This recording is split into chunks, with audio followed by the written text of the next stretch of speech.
What's the most messed up thing you saw at school? When I was a freshman, we had a problem with a gang in our school.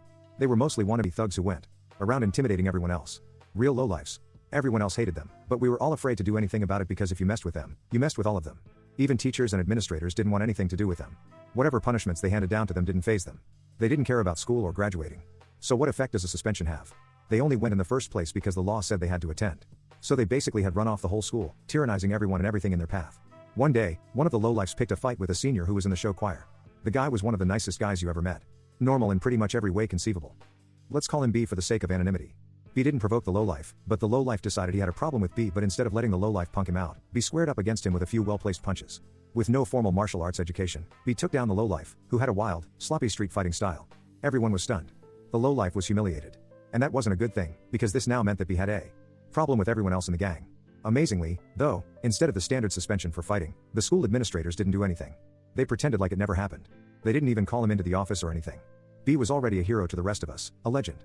Sure enough, the gang began to harass B, calling him out in the hall, calling him names for being in the show choir, each taking their turn trying to provoke him to fight. A few days went by when the next toughest dude in the gang confronted B in the cafeteria, looking for a fight. He pushed B, who initially acted like he didn't want to fight, but when he pushed him again, sure enough, B squared up, and with 2 punches, knocked lowlife number 2 to the ground.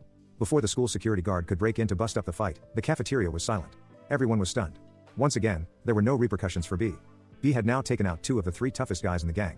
The rest were mostly wimpy little followers who relegated their influence to heckling, who didn't pose any real threat and would scatter like cockroaches whenever there was any threat of danger. Everyone knew the resident badass, let's call him J, would come for B. Now it was just a matter of time again. A few more days went by before the final confrontation went down. I had the incredible fortune of being front and center for the last round. I was walking obliviously through the hall with my friend on the way to class when I heard J yell for B. B knew it was coming. J was a good 4 inches taller, as well as 30 pounds heavier, mostly muscle than B. It looked like a real-life Dave and Goliath, with the scrawny B just standing there, silent, not talking, just standing there and facing J. B dropped his books, and it was on. J swung like a drunk wild animal, and B avoided most of the early throws. But J landed a lucky, solid one that knocked B down.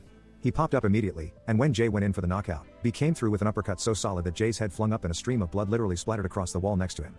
J was down, but when he tried to get back up, he couldn't even stand. He staggered and fell back down. It was over. I stood there right in front and watched the whole thing. One of the most beautiful things I've ever witnessed in my whole life.